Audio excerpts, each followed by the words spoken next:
کودکان کار به کودکان کارگری گفته می شود که به صورت مداوم و پایدار ناخواسته به خدمت گرفته می شوند، به طوری که این امر آنها را از رفتن به مدرسه و تجربه و لذت دوران کودکی بی بهره می سازد و سلامت روحی و جسمی آنها را تهدید می کند.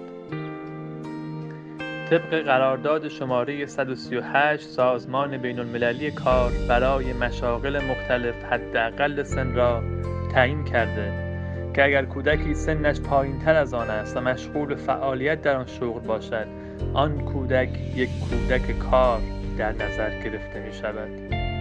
بر اساس آمار سازمان جهانی کار ILO سالانه 250 میلیون کودک 5 تا 14 ساله در جهان محروم از کودکی می شوند. طبق این آمار 120 میلیون نفر از آنها وارد بازار کار شده و مشغول به کار تمام وقت هستند. 61% این کودکان در آسیا، 32% در آفریقا و 7% در آمریکای لاتین زندگی می کنند. قاچاق انسان از راه‌های عمده وارد کردن این کودکان به بازار کار است.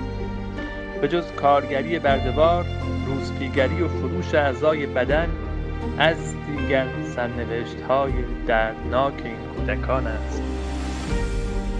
در ایران رشد فقر بین کودکان کار رشد صعودی داشته و حتی در اطراف شهرهای بزرگ و نزدیکی‌های پایتخت شالیکاری، فرسکاری و زباله‌گردی در شرایط خطرناک از جمله فعالیت‌های کودکان شده است.